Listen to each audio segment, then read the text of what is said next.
What I've found by doing the 15-minute conversations is I'm having more touches with the leader. And when we come to the monthly session, where there's new feed forward and an action plan, instead of needing 90 minutes, we're doing it in 45, which is actually better for the leader and for me.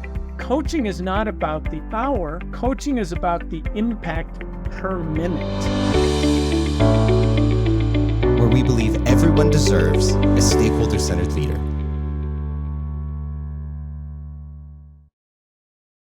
Welcome to Conversations with Coaches, where top executive coaches talk about the leadership tools that shape their practice and then give them to you for free. This is a stakeholder-centered coaching production where we believe everyone deserves a stakeholder-centered leader. I'm Brandon Murgard, CEO of Stakeholder Centered Coaching, and I'll be your host as we take you inside the coach's toolbox. The best part of this season is you get to keep all the tools. We're giving each resource away to our listeners for free as part of our mission to measurably improve leadership effectiveness around the world.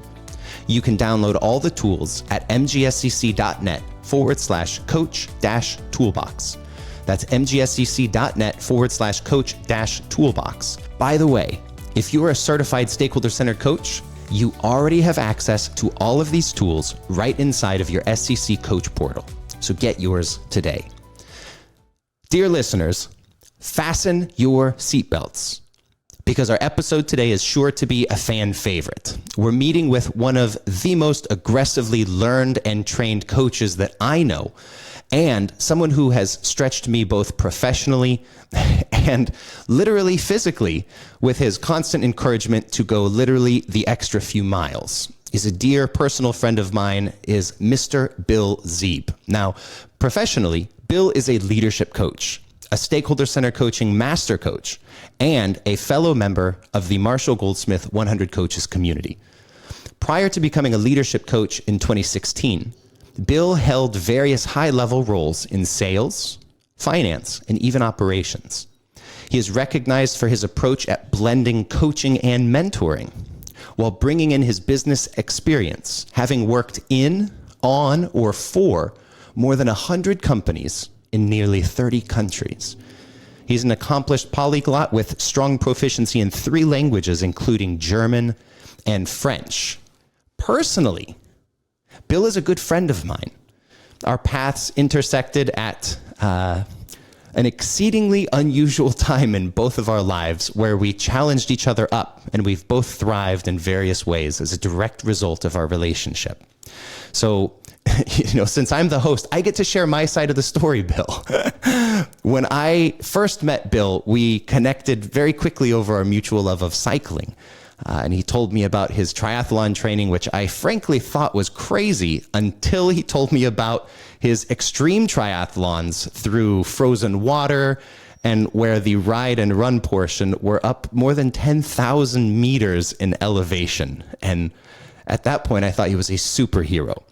He has since challenged me as a professional, as a leader, and as an executive, and I can squarely say that I'm a better person for knowing him. Bill has done great things for the stakeholder-centered coaching community as well. He serves as a leader and a mentor to many coaches, sharing his insights as a master coach and recommending individual specific ways to improve their practice. He currently facilitates our mentorship program for new learners as he guides them on an 8-week journey of practice and skill development. Bill has come to be known as one who is always seeking a better way for teams to collaborate and perform, and has done great work in both the one-on-one and the team coaching space. So please, ladies and gentlemen, join me in giving a very warm welcome to our guest today, Bill Zeeb. Bill, welcome to the show. Thank you, Brandon, for your kind words and for all that we've learned together over the years. It's great to be together. Thank you, Bill. It's such an honor to get to introduce my guests, and that goes without saying for you as well. As I said, I'm very confident this will be a fan favorite. And for everyone listening, just a heads up, this conversation is probably going to be cut into a few different videos because we've got so much to cover and so many topics that we'd like to get in on. Today, we'll be specifically talking about weekly check-ins and time efficiency in coaching. So, Bill, let's just start off by getting kind of a background on how you came to be a coach and what you've been doing since. Excellent. Thank you so much, Brandon, for that invitation. My career has been moving through different functions, sales and finance and operations and continuous improvement. And after I had trained 2,000 people in Lean Six Sigma methods, I noticed the hardest part of helping major organizations transform and drive change was always leadership. And as someone who has brought a lot of skill building to organizations to transform processes, I'm always fascinated with data. And when I noticed that stakeholder centered coaching is based on data, then instantly I fell in love with that. And I jumped in with all of my energy. And yeah, the rest has just emerged from there. It's always interesting to enter into a new space with a fresh set of eyes. You know, you get to, with bright eyes and bushy tail, get in and understand what's happening, but you also have a unique perspective on some of the challenges that are being faced by even the highest performers in that field. So what are some of the things that you noticed as you became a coach and then very quickly rose through the ranks, let's say, as an executive coach? What were some of the challenges that you noticed or you experienced through that journey? Making the transition from working for someone else on a paycheck to being an entrepreneur and leading a coaching business has been one of the richest challenges I've faced. And it's one that requires, at the same time, building capabilities within coaching, transforming myself to be more present with those I lead. And at the same time, there's a business to run. There's systems to create to make sure that I'm developing enough contacts that I'm not needy with prospects, that I'm having conversations and I have more people wanting to work with me than I have capacity. That's been something that's taken me years to achieve, and something that when I talk to new coaches, I try and get them to step into the practice early, and I try and encourage them to really work their networks and take some specific time to grow their business. What's that like for you? You know, to your credit, most coaches, the vast majority of coaches will never reach that point where I have too many prospects that I can possibly handle, and certainly too many that I could coach. What does that look like for you as a problem, and what have you done, or maybe even what have you noticed as a potential lever for solving that problem? I've been through different phases, and I love to read. I have 50 or 60 books on sales, and I help other coaches to develop their wording and their approaches and their how they build their brand for coaching. It's not my main focus, but I'm happy to share what I've learned. The challenge is, for me, it's gone through different phases. In the beginning, it was important to start coaching at the top and to find a way to coach an organization where you can connect with the CEO and then work your way down into the organization. For me, that meant from leaving an organization with 40,000 employees and going to coach an organization that might have 150. Okay? And bringing my wealth of experience from the larger organization. Following that, I embedded myself so deeply in my clients, caring so much, that I lost focus on expanding my network and making sure I have time for that. And when that happened, I started coaching deeper into my clients. And this raised an ethical dilemma that I wasn't aware of at the time, but which now is crystal clear to me. It was presented in multiple books by Professor Peter Hawkins or my supervisor, Professor David Clutterbuck. It was shared with me by my fellow Marshall Goldsmith Stakeholder Centered Coach and organizational psychologist, Sabina Renner, but I couldn't hear their messages then. And the fear in me of not having enough business led me to go deeper into the organization. So I found myself coaching a CEO and maybe a direct report of that CEO and coaching individuals that are in a direct report relationship leads to a conflict of interest. And no matter how good you are at creating the paper fences in our mind, that was a dilemma. And now I'm at a phase where I'm focusing on coaching the top leaders and focusing only on them, and where I'm building a network of other growing stakeholder-centered coaches who share my passion for excellence, for taking coaching to a higher level, and bringing those into my clients, and then moving on to the next client and just working more of the top relationships. And that's been an evolution for me. For some coaches who have come from, I work with coaches who have been with McKinsey earlier and they're entrepreneurs and now they want to move into coaching. For them, that might be an easier journey. For me, that was a bit more challenging, if that makes sense. And it's the question, how long do I have to keep selling? Well, as long as we're alive. So we have to always be working on expanding our network and finding the next engagements. You've talked a little bit about ethics, and something I so appreciate about our relationship is you've really shaped my perspective on ethics in coaching. And I'd love to spend the next few hours unpacking that, but in the brief time we have, let's share with our listeners some of the ways that you've thought things through. So when we talk about ethics and we look at the problem of leaders coming to you, raising their hand and saying, hey, I need help to be a better leader, and you looking at your ability to output and say, you know, the supply is going to be much lower than the demand. What are the ethical implications of this, and what other ethical conundrums have you run into in your coaching? One of the ethical challenges I faced early on was with the founder, and we shared the stakeholder-centered contract. And this was an Entrepreneur of the Year in Switzerland, a wonderful leader. We learned so much together. And he looked at me and he said, Bill, you have an MBA and you worked for so many companies doing Lean Six Sigma. I want that expertise as well. And this, for me, coming as a question for him made it very legitimate. Where I have to be careful is with other leaders, I need to ask them and make sure they're requesting that in my coaching agreement with them. Does that make sense? Yeah, if we were to, there's a host of ethical issues that need to be very smartly navigated in coaching. And so to distill some of the conversations we've had, what are some of the key considerations or action points that you could share with our listeners as it relates to ethics in leadership coaching?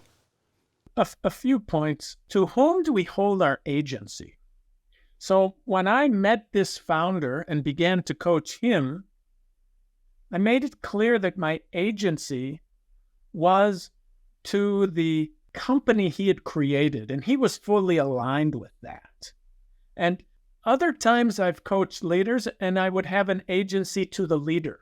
Perhaps a leader is in a position that's not best utilizing their talents. And sometimes taking some time to reflect can help them find their true calling. So there's certainly a conflict of interest there. Who is your agency for? And in that case, I wish ethics was a question that I could decide with my head. Most times I'm deciding the ethical questions with my heart. And that took me a long time to figure out. When Peter Bregman first helped me become a step up to lead with my heart in one of his leadership workshops. It's been a lot of work to get to that point from leading with my head to leading with my heart.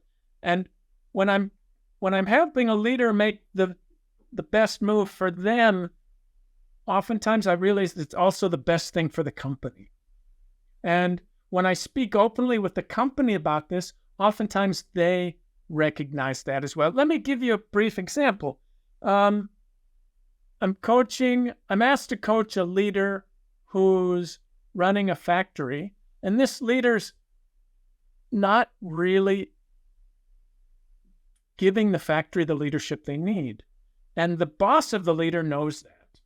So I'm asked to coach, and I just read the book about Bill Campbell, the $1 Trillion Coach, where Bill Campbell flies 9 hours to Japan to have a 1-hour meeting with Steve Jobs before he flies back. And he takes 18 hours for a coaching conversation. And I read that and I thought, that sounds fascinating. So the leader I'm coaching was 9 hours away in Germany. So I jumped in my car and drove up to Germany and spent 2 hours with the leader and thought, hey, now I'm learning to be like Bill Campbell. This leader's situation was that their partner had a tragic experience with ALS, and for 2 years was in convalescent care under this leader's guard, which meant they didn't have the time to be present at work. And the partner passed, and I was able to coach that leader. And this leader made tremendous steps forward in what they were doing as a leader. They were recognized by stakeholders as being measurably better. And this was after a very difficult time in their lives. And fast forward a few years, this leader's recognized, I'm not sure I really want to be the top leader here. I'd like to be a strong individual contributor helping a new, younger top leader. And this leader has stepped into that role. And it makes me very proud to hear this story and to have been part of this transformation where the top leader said, we've got to do something. And the leader receiving the coaching stepped up and did the hard work, and it turned out the best for everyone. So ethics can also work like this when things go well. Where ethics become especially critical are where things are difficult, where there's tensions that are unresolved. And in this case, it's clear to have some clear documentation and contracting. And maybe that's something we'll get into later. That's an area I have a lot of passion about. The difference between, as the great Steve Hardiman would say, the difference between expectations and agreements. Expectations are cowardly and one-sided, and expectations come quickly without deep conversation, whereas an agreement is slow, but it's courageous, and an agreement between two parties to hold themselves to us accountable together is a foundation of stakeholder-centered coaching. And the tool that I'd love to share, and I don't believe in tools, I believe in processes to make coaching better. So what I'd like to share with the world is how to help make contracting even more impactful in even less time. Yeah, I think time efficiency is going to be a key theme in this discussion. So you have a scenario where you've got a few too many leaders seeking help, and to maintain the quality of coaching relationships that you have, as well as the agreements that do invariably take time. So time efficiency must surely be a key factor for you. Can you tell me how you structure your coaching engagements so that they are incredibly time efficient while maintaining the impact that you seek to have? Yeah, that's a great question, Brandon. And a lot of the structure I get just came through, it's not to my credit, it's the credit of people like Frank Wagner and Chris Coffey and Marshall Goldsmith, who for 4 decades worked with the highest C-level executives who are earning tens or hundreds of millions a year, whose minute value is so high that they needed to come up with a methodology of coaching that's very high impact in very low time. And this resonated with me because my why in life is to find and share a better way. And how I do that is I challenge the status quo. So no matter how much time we take on a coaching, I always want to see, can we get more positive impact in less time? And ultimately, what I bring is I want to contribute to an organization bigger than myself. So coaching very much matches my why, my how, and my what, if that makes sense. And this contracting is one part of it. And I'm curious, I continually experiment with how can we help leaders, and we're learning more and more about neuroscience and the brain, and we can get brain scans, and we know that the amygdala, the reptile brain, doesn't deal with language. It's fear-driven, and yet it's our superpower. And then we've got the prefrontal cortex. And can we step out of our brain and become kind of a third entity? And can we learn to teach our prefrontal cortex to take pause and reflect before we act from the amygdala, which our ancestors were all trained? We must act immediately or we'll be eaten by the bears and tigers. And there's so much we can do today. We've never understood neuroscience so well. And we might have used weekly check-ins in the past. Now we have apps that we can use. So never before have there been more people coaching than today, and never before have we been learning more. So this is kind of it's my happy time for coaching, because there's never been a better time to co-create a better way to help leaders get better. Just think of the book written by Scott Osman and Jacqueline Lane and Marshall, Becoming Coachable, that is just coming out tomorrow as we record this, right? So it's a special time we live in if you're thinking of either receiving coaching or becoming a coach. There's never been a richer, better time to make that step. Yeah, and it's so funny because as much as we have grown in our knowledge, even just over the last 10 years, even over the last few years, we're still just barely scratching the surface. But we can say without a doubt, especially looking at the trajectory of the world, and I say that globally, that coaches will be instrumental in the success of numerous things across the planet, as they have been in various areas such as sports. But we see coaches are going to not only increase our ability to create meaningful, sustainable impact, leaders will also learn to maximize that impact from their side, and the tools and techniques we come up with will also increase our efficiency at creating this impact. It is a magical time, and it's only going to get better. So when you say these check-ins and you talk about efficiency, well, let me back up. Bill, can you just take us through a typical engagement? Like, what does it look like for you? And go ahead and start anywhere from the time that the leader first reaches out to you, or you've already done your stakeholder briefing. Pick a point and walk us through it. I start an engagement first with a conversation, and that generally results in the leader understanding the process and having a contract of our obligations to each other, to work together for a time period, to come back to each other in certain duration of time, to be responsive, to do the necessary preparation. So I, as a coach, obligate myself to come back in a certain time to read the feed forwards and the after action reviews before the coaching, and come in knowing them better than the coach, better than the person receiving the coaching, the champion. And so this contract is the first part, and then we proceed to an assessment, which can be behavioral interviews, which are what I used primarily in the beginning. It's what Marshall used for many years.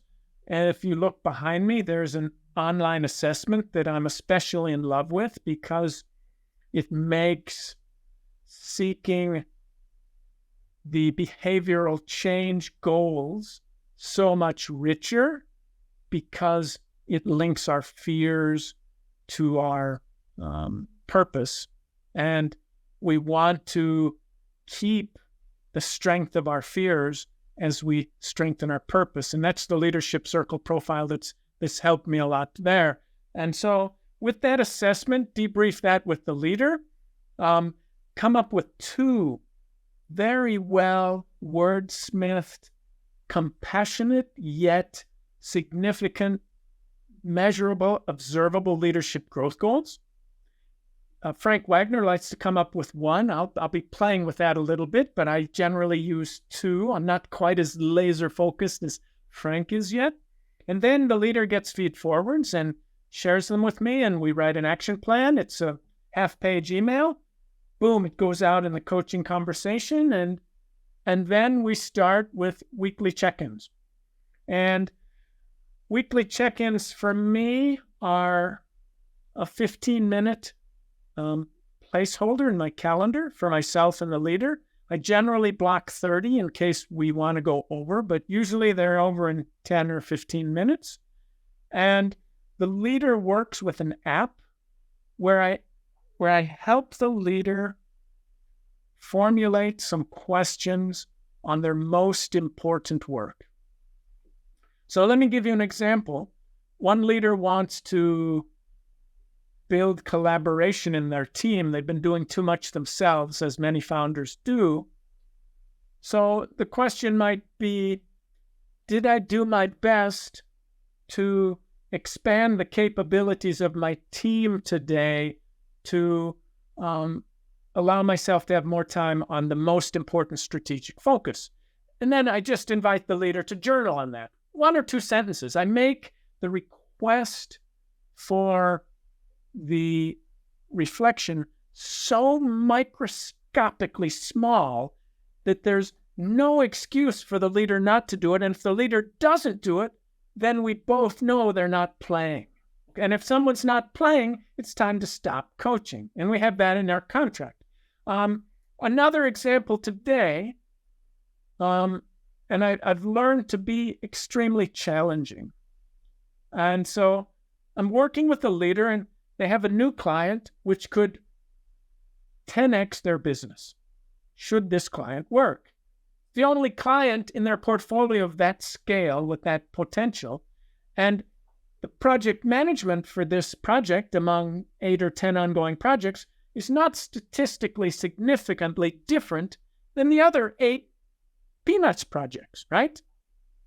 So one of the questions I asked the leader today in their tracking coach or in our 15-minute session was, did you do your best to put enough time and focus on the most important growth and stability building opportunity in your business today?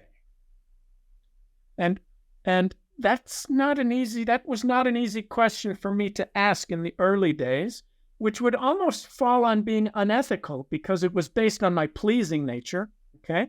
But that's what a great coach will do. They will ask you the questions that make you as a leader squirm and then reflect and think on what you need to do. And so in the course of these weekly 15-minute conversations, I find that it accelerates this transformation of the neural pathways.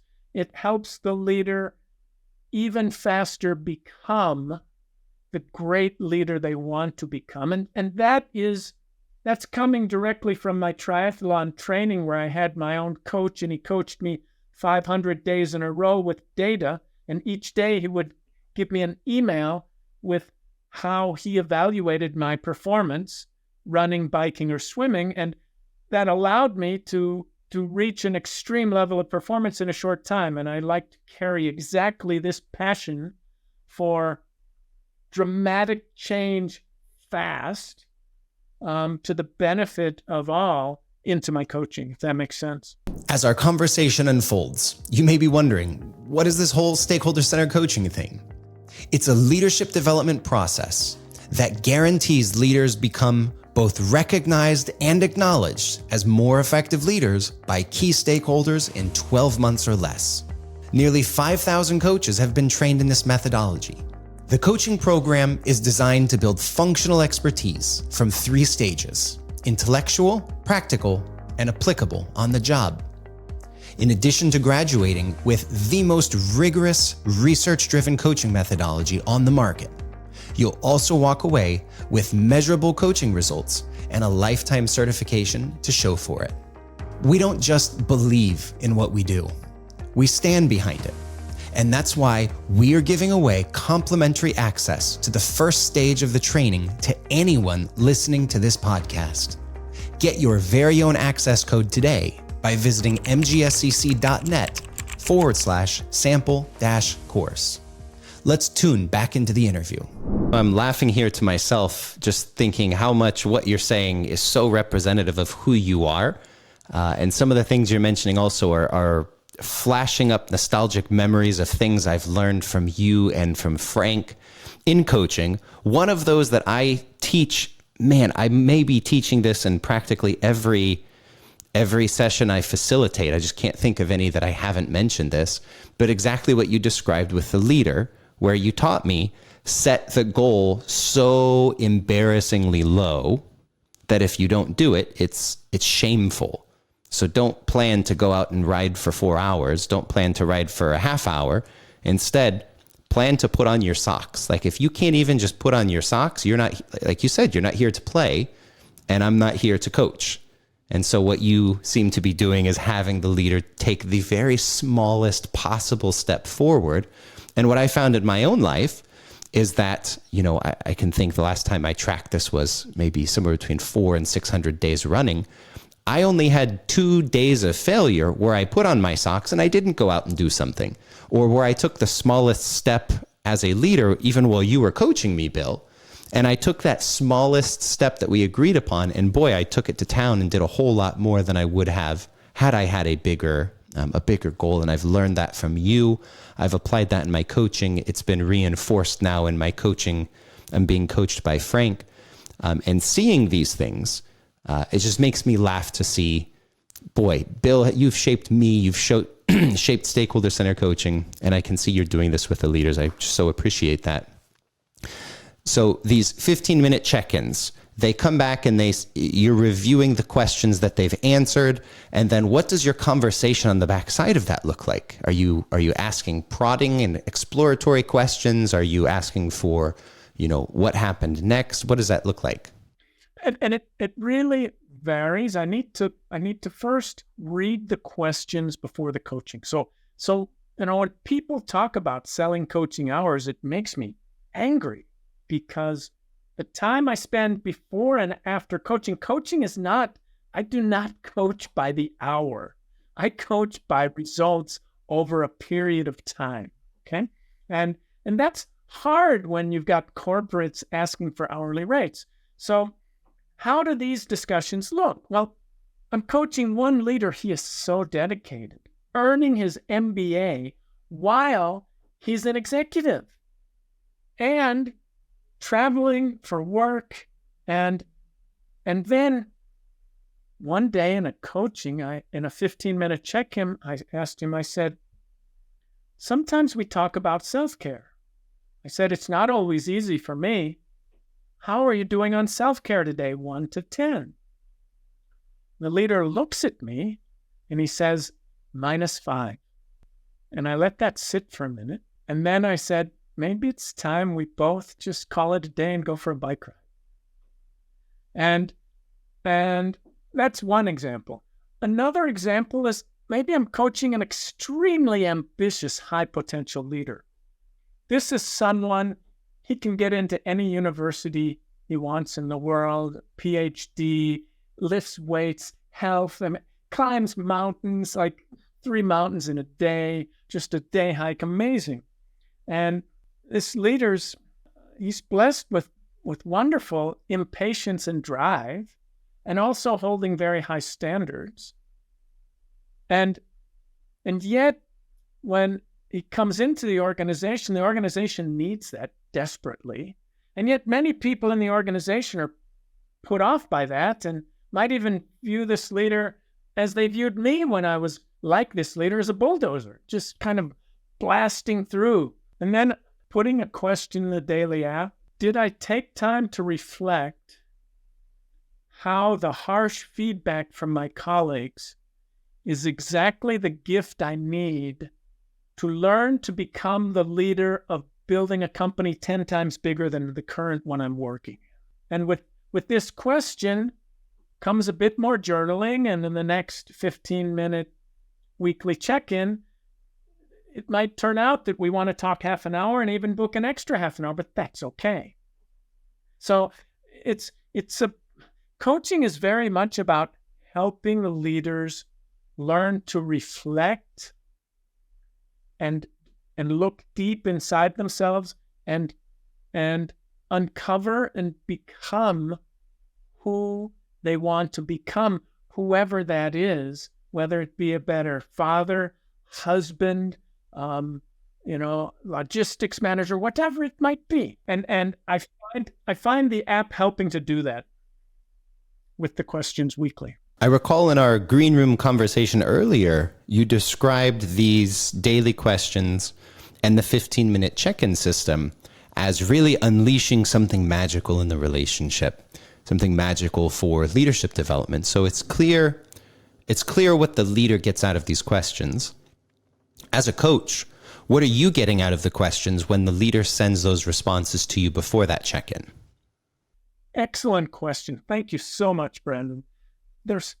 I've coached also where I'll just have a monthly check-in with the leader. And I would generally do 90 minutes because you got to review their feed forwards. You haven't caught up. You're doing their after-action review. And so that becomes a long and somewhat stressful, action-packed conversation. What I've found by doing the 15-minute conversations is I'm having more touches with the leader. And when we come to the monthly session, where there's new feed forward and an action plan, instead of needing 90 minutes, we're doing it in 45, which is actually better for the leader and for me. So it's a little bit like working to train yourself for a triathlon. When I did it in the beginning, I would just go out and count the hours that I worked out. And a lot of organizations today are buying coaching by the hour, and I feel so sad for them because coaching is not about the hour. Coaching is about the impact per minute. And this is what I love about stakeholder centered coaching, because I know of no other coaching approach that brings in the insights from so many people around the leader themselves, that is so ultimately scalable deep into the organization, cascading level for level when the top begins. It's important the top begins, and then stakeholder-centered coaching becomes the most cost-effective and scalable coaching available on the planet, especially when we do it the way we're doing it now with groups or teams of 4 or 6 leaders all together, doing their feed forwards together, and then just doing the daily check-ins or the weekly check-ins individually. So it allows us as coaches to have more impact in less time. I have way less mental stress and worry and curiosity and unknown thinking going on in my brain because I'm checking in with the leader every week, and I'm providing some small gift of goodness each week, or trying to, or even if it's just listening. And so it's for me as a coach, it's more efficient from the time point of view. It's better for the client. They get more results. And it just feels like a win for the champion who's receiving the coaching, the coach, and all the people around the champion, from their family to their coworkers. Given your exposure to so many different coaching approaches and methodologies and processes, do you see that this 15-minute check-in procedure as something relevant for other coaching approaches as well? Or do you think that this is primarily effective in the stakeholder centered coaching process? Unpack that for me. There's so many different coaching methodologies. It's so confusing. Oh my gosh, there are so many coaching schools in the world. And I can't speak for many, but I have had quite some training in solution-focused brief coaching, which I find extremely powerful in 30 minutes to help someone work their way through a major issue. Or Nancy Klein's thinking environment is another powerful one. And so when I think of coaching, I guess the question becomes, how long do you want to keep improving your leadership? And for me, the answer to that is, as long as I have a pulse, I want to keep improving my leadership. So I need a coach permanently. And Alexei Robichaud, who was the CEO of BetterUp, he talks on a podcast about how he works with 3 coaches at the same time. And I'm not so far away from his approach. I've been blessed to work with 28 or 30 different coaches over the years. And so for me, these 15-minute check-ins are kind of a way of normalizing coaching into everyday life. And it's an intermediate step, which leaders can then take for themselves and use in their weekly one-on-ones as well, right? And I in a perfect world, we probably won't need any coaching. We'll just all be coaching each other. And this make-believe profession that I'm trying to practice today will just disappear. That would be my perfect vision. That's a beautiful future. Oh yeah. I mean, that's kind of the backbone of stakeholder centered coaching, is it not? Like, the goal is your stakeholders are the real coaches. They are there anyway, and they have all of the answers. You are there as the leader. You're the one who holds all of the action. And as long as you can create a cohesive marriage between the suggestions and the action and measure it with the tools that we've made for free out there, we don't really need a coach. However, there's a pretty big gap between knowing what to do and doing what needs to be done. And that's sort of the space that we fill. So let me ask this maybe a little bit differently then, Bill. Is there anyone who wouldn't benefit from this 15-minute check-in? Or are there any leadership growth areas that might not be? I think it's safe to say, from what I'm hearing, this check-in process is going to work as long as you're working on something targeted and have a reasonably powerful question. Could I self-implement this and expect to have changes if I'm a leader without a coach, do you suppose? I practice this myself, both with and without a coach. And I think for me, I'm too weak. I'm not strong enough to practice it on my own. And I noticed this also in my triathlon training. Okay. And yet when I worked with my triathlon coach and he gave me personalized daily instruction and feedback over 500 days for a year and a half, I learned some techniques that I take with me now. And yet at the same time, at least for myself, I need a coach. And that's why I regularly contract with the supervisor and work with other coaches and make sure I'm doing that. It's also interesting, as a coach, one of the leaders I'm working with says, I need a break for 6 weeks. And I can ask if he wants to think about that. And I can give him space to wait for 6 weeks. And there's a leader right now where we're taking a break. And I think that's also something that's happened to me in my life, that there are times when I want to and I have the bandwidth to work on myself.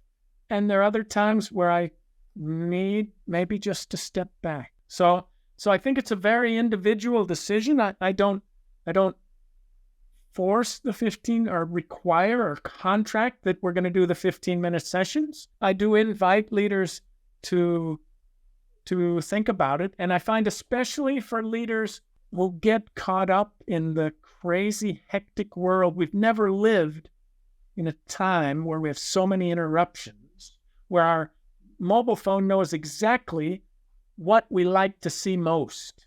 You know, what's the one thing you want to see? Some amazing construction machines doing something amazing in the middle of nowhere, then it pops up on your Facebook ad automatically. Or you want to see a lion and an alligator facing off on a sandbar. The Facebook throws that stuff at you. Whatever you watch, it's going to just addictively hold you. And coaching is a time to step out of this, and especially for our children who've only grown up with phones, I think coaching is going to become even more important in the future for just this reason. Would you mind, Bill, if I asked, what are some of your daily questions? No, I'd love to share a few of my daily questions with you. And they have evolved over time. Some of my daily questions go around balance between family and work. So one amazing coach once remarked to me, Bill, you care so much about your clients and your coaching. You tell me your family's important to you. Do you work as much with your wife and daughters and son to help them discover and become their best selves every day as you do with your clients? And boom, that became a daily question. And that coach, I've never met them face to face. I need to go down to South Africa and thank this person. Karina Schreiner, God bless you. You're amazing.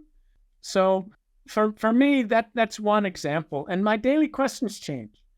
Did I do my yoga? When I had COVID and I got long COVID and my knee stopped working and I went to doctors and it wouldn't, and I lost my mobility. I was limping. I went from running marathons to limping in the city.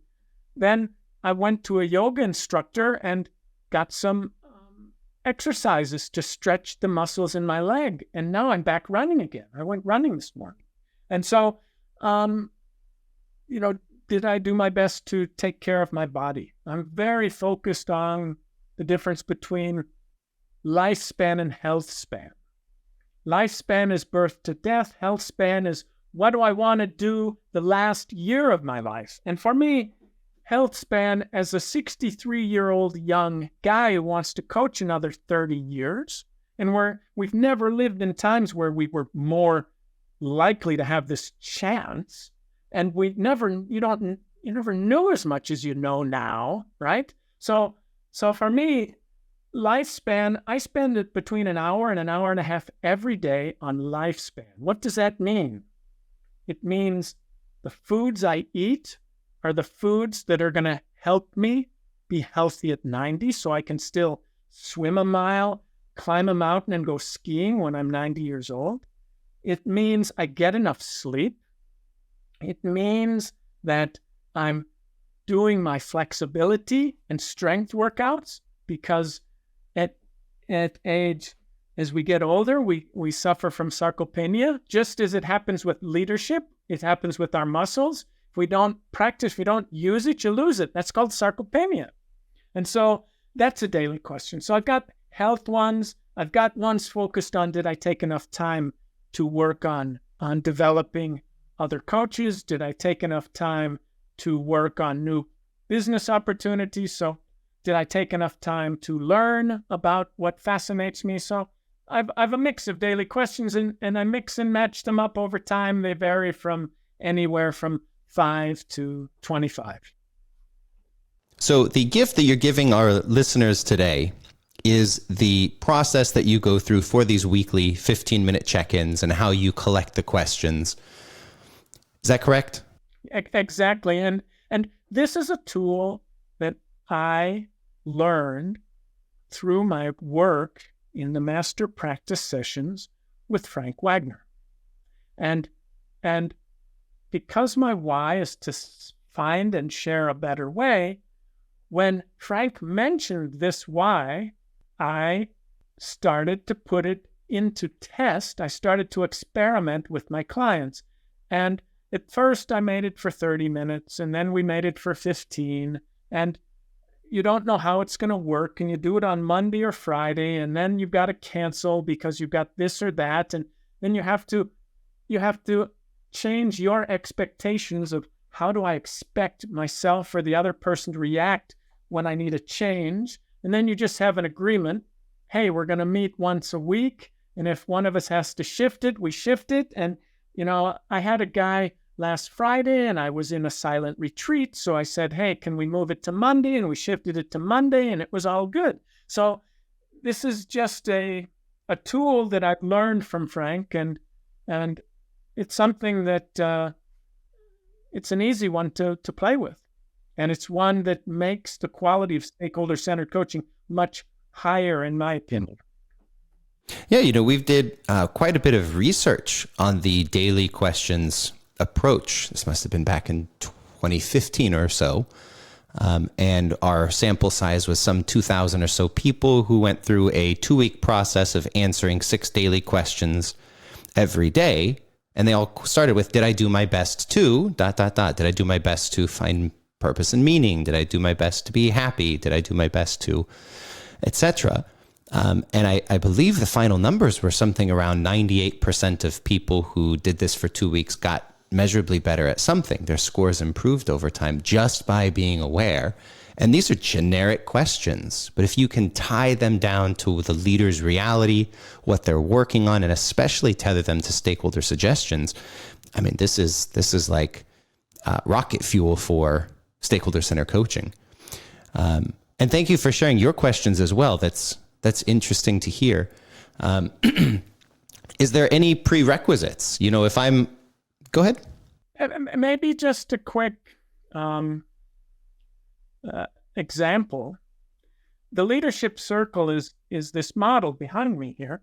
And if you look here, this is drive, okay? So as a leader, I have a lot of drive. And my drive is at about, I think it's about 40%, 40th percentile. Other people see me at over 80. So one of my daily questions is, was I aware of how my drive is serving everyone and how it's holding back the collective? And what's fascinating is with the leadership circle, we also have a polarity here of self-awareness where my high drive is distracting from my self-awareness. So these are the kinds of linkages we can find with some of the new tools that are measuring with data stakeholder-centered coaching. Another example here is pleasing, okay? So pleasing is when I see something that an executive is doing that I need to really hit them on, right? And the old me was raised in a family where we heard from the parents, if you don't have anything nice to say, don't say anything. So when I'm being pleasing, that's holding me back from having a strategic focus, and it's holding me back from being decisive. So by understanding the interrelations between these reactive and creative tendencies, it's really fascinating how that can also tie in to these weekly questions, if that makes sense. It does. And I'm curious if I'm a first-time listener and I know nothing about stakeholder-centered coaching, but I hear this message, I hear that these 15-minute check-ins with daily questions is a very powerful and potent combination. Are there any prerequisites to me taking what you've described and putting it directly into practice? I think the best way to learn is just to try it, Brendan. And I think what we need to do is just make sure we've got 1 or 2 pages describing this process and share it with the community. And that will, and as the community finds a better way to do it, we can make that a living document and continue to build and upgrade it. We also talked a little bit earlier before clicking the record button about an additional resource or resources you wanted to provide as a bonus. And I've gotten the 2 thumbs up from our producer to put those in the show notes. So what's the other resource that you wanted to share? Wow, this is one of my favorite ones, Brandon, because this one saves time for the coach and for the champion. And this is one that has been developed over time, and I continue to add a few things to it. This is the single page contract between either an individual and the coach, or I also have a version that I use when we do team coaching where the team actually contracts to support each other. Okay, so it's a slightly modified version. And in this contract, it's 1 page. It's not legally binding. It's just a promissory note between 2 parties, right? That are the agreement of working together. It melts all expectations. Okay, so it's courageous, this document, and you can change and modify it. And it's based on courage, humility, and discipline. And what I always do is I ask people, where are you on a 1 to 10 scale on courage, humility, and discipline? 10 is perfect. 1 is the opposite. Courage is the willingness to step out of your comfort zone and try something new. Humility is the ability to know that half of what you know is wrong and know that you're there to serve others, not to serve yourself. And discipline is about doing the necessary work of collecting the feed forwards and doing the reflections and preparing the weekly check-ins with a few journal entries. And I ask people, where are you 1 to 10 on courage, humility, and discipline? And they always know a number, and I always write it down. And this saves time because then you can just come back and you know where the leader is. And the leaders, they never lie. They always know where they are. And then I ask the leader on the second page, please take 20 minutes. And this is a long request. 20 minutes is too long. So you already need to have given the leader 3 or 4 micro requests before you ask for 20 minutes, in my experience. And I ask the leader, please take up to 20 minutes and define 5 things I would notice you doing if you were high on courage, humility, and discipline. And please list 5 things I would notice you doing if you're low on courage, humility, and discipline. The leader writes this in their words. They write their own standard operating procedure of how they're going to work. Normally, I don't even have to read this. And yet, I have to say to the leader, if they're below an 8, I have to say, I'm sorry, the coaching doesn't work. We should both save our time. There is one exception. If you're willing, if I notice your courage, humility, and discipline is below a level 8, if I'm able to talk to you about that and help you get it up to an 8, then we can make the coaching work as long as you're willing to get it up to that level. I've never had a leader say no up until now. And I don't think I've ever had to pull out this contract sheet with the conditions of the leader. I think the leader knows what they need to do. And sadly, in much of coaching, when the contracting is less explicit, less clear, less transparent to both parties, you can lose a lot of time in coaching. And life's too short for that for me. So that's why I like this contract, and that's why I'm happy to share it and let others put even better refinements on it going forward. Bill, you've had such a fantastic journey over the past handful of years since you put all of your eggs in the leadership coaching basket.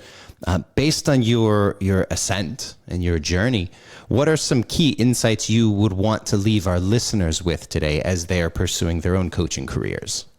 I think coaching needs to be in your heart. The first years, I transformed from being a consultant delivering massive value with Lean Six Sigma to becoming a coach. The value I created was not the same, and my income went down 90%. If I hadn't been having a 5 or a 10-year vision about developing myself to where I am today, and if I hadn't had people around me like you, like Frank Wagner, like Chris Coffey, like Mike McCartney, and so many of the new coaches you've introduced me to, the Andrew Taylors and the the Aaron Wheelers, my goodness. It's a community. So I would say, number one, make sure that you know why you're in it. If you're in it for money, it's not the best place to earn as much money as you want. That's definitely true. You can earn a good living by striving to learn and deliver value, but it's hard work. I read and invest a lot in myself. I've invested over 100,000 in my coaching development the last 7 years. I always have a supervisor. I seek out 3-4 weeks of training a year. I'm just back from a silent retreat for 40 hours. Last week, I was at a workshop with 42 coaches 2 weeks ago where we co-delivered amazing workshops to each other and went into very deep questions. So there's a lot to learn in coaching. If you're passionate about learning and helping others, if you get energy from observing the success people have from a few questions, then coaching can be a great choice. But I don't want to imply that it's easy or fast. I've been at this for 7 years, and I'm taking a very long, as our friend Dory Clark would say, I'm taking the long game perspective. I'm in this for the next 20 years. I love it. Well, Bill, it has been an absolute pleasure to have you here. It's always a joy to get to sit down and speak with you. As we conclude, could you let our listeners know how they could reach out to you, follow your story, or even ask questions about the tools that you're providing? Sure. And I need to get better at sharing what I'm doing. I'm on LinkedIn. I've created a newsletter on LinkedIn that I try and publish a few times a month with the most innovative thinking that I come across that I can share with the rest of the world, like navigating polarities. I have a post, Inhale, Exhale, that I highly recommend. You can find me on LinkedIn. You can email me at bill.zeeb, Z-E-E-B, @infinitas.coach. And I'm definitely always curious to meet others in the leadership development community. And if there's something I can do to help, a very special source of joy for me is to help other coaches reach a higher level of performance in their own coaching in many years less than it took me to get there. So I'm happy to share my experience there if that's possible. I've done that with many people on our practice sessions. It's also, I'd like to invite people, if you'd like to return to the practice sessions again. I think that's something, I don't want to overpromise that we can deliver that, but I've had a few people come into the practice sessions and they've added tremendous value for the other participants. So yeah, I want to thank you, Brandon, for the privilege of being able to learn and work in the practice sessions with our great community. And I think we're just at the starting point with stakeholder centered coaching.